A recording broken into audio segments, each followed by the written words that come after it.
Salut, Phil. Bonjour. Je suis un peu chargé, ma carte est dans ma poche, vous pourriez l'attraper, s'il vous plaît? Vous pourriez l'attraper pour moi? C'est bon, passez. Ah, merci, vieux.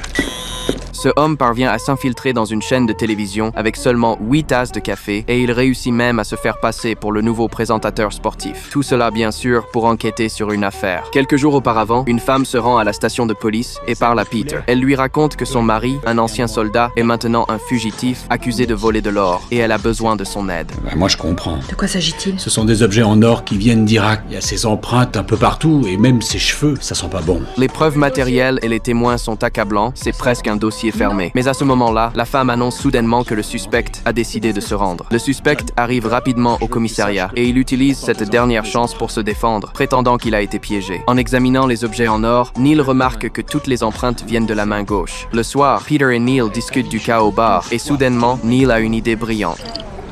Quoi? Ça fait 1 heure qu'on est là. Pendant tout ce temps, tu n'as touché ta bouteille que de la main droite. Mitchell a bu des coups avec celui qui a relevé ses empreintes. Peter demande immédiatement à sa femme de poser des questions à une amie et ils obtiennent finalement un indice clé. Peu de temps avant l'incident, une journaliste avait pris rendez-vous avec le suspect pour boire un verre. Encore plus suspect, après cette rencontre, le chapeau du suspect avait disparu. Peter et Neil se rendent donc directement à la télévision, prêts à rencontrer cette journaliste. Je viens voir Alicia Tigan, Elle n'est pas là. agent Burke, FBI. Désolé, monsieur. Vous voulez bien attendre là-haut, elle sera là dans 1 minute. Oui, je crois que je vais faire.